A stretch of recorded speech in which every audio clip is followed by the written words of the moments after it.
करेगी? क्या ये नौबत आती? क्या ये नौबत आती?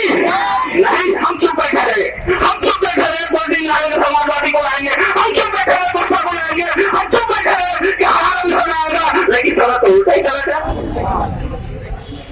समय उल्टा और चलेगा। क्यों चलेगा?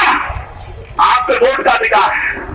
बाबा साहब ने एक आदमी एक वोट, उसका मूल्य भी एक। आज प्रधानमंत्री का वोट भी एक है और उसकी कीमत भी एक है, और मेरा वोट भी एक है, उसकी कीमत भी और उसकी गिनती भी एक है। लेकिन वोट कोई खत्म कर देगा, मशीनें आ गई। भरोसे में मत देखो कि अगली बार सरकार आपकी आएगी। क्या भरोसा कर सकते हो? क्या भरोसा कर सकते हो? नहीं करना। आज ये आ गया, वो आपके कारण आ गया। अगर उस समय आज सड़कों में कूद जाता तो साथ ये नौबत नहीं आती। अरे हम तो मंदिर कट्टे के लिए तैयार हैं। भाई होमी लालगी देता जी हमारे बैठे हुए हैं। जब हमारे बच्चे को छेड़खानी करी तो क्या किया हमने? पूरा मुरादाबाद बंद कर दिया और रेलवे ट्रैक भी जाम कर दिए और पूरे भारत को हमने हिला दिया। आप इसके गवाह, तमाम अखबारों में चली, तमाम मुकदमे हम लोगे। अरे नहीं तो मुकदमे कितना महीनों में हम भी देखे अंदर कितना लगा और हमने कितना लगा है। हमारे बाप ने संविधान लिख दिया है, पढ़ने लिखने का अधिकार दे दिया है, समझने का अधिकार दे दिया है और कलम की ताकत से लड़ने का अधिकार दे दिया है।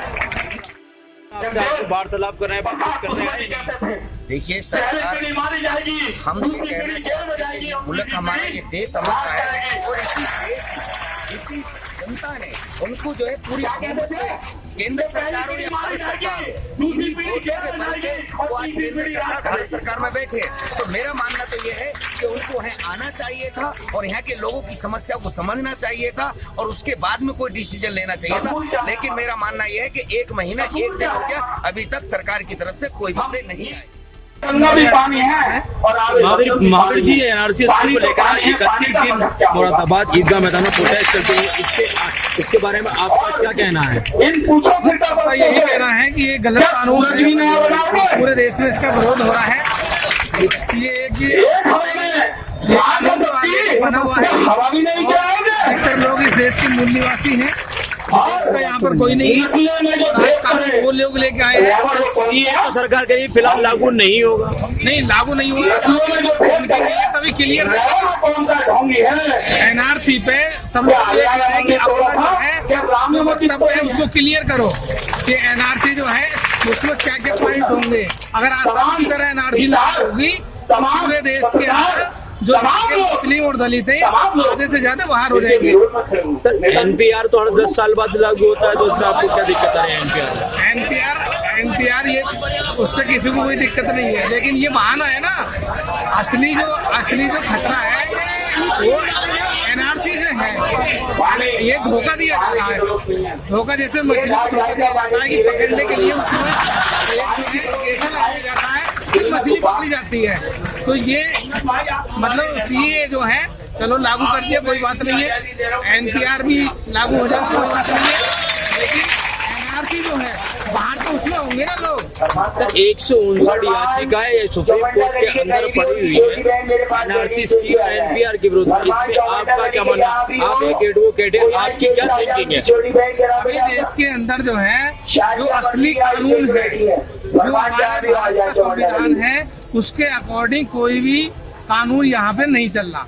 जितने कानून पास हो रहे हैं वो सब जो है कहीं ना कहीं मतलब उसमें डाउटफुल है। मैं बात कर रहा हूँ सुप्रीम कोर्ट की। सुप्रीम कोर्ट भी ईमानदार नहीं है ना, आप बात नहीं समझ रहे। हमारे देश के अंदर चपरासी की भर्ती होती है तो 2 परीक्षाएं होती है, लेकिन सुप्रीम कोर्ट और हाई कोर्ट के जब वकील बनते हैं उनकी कोई परीक्षा नहीं होती।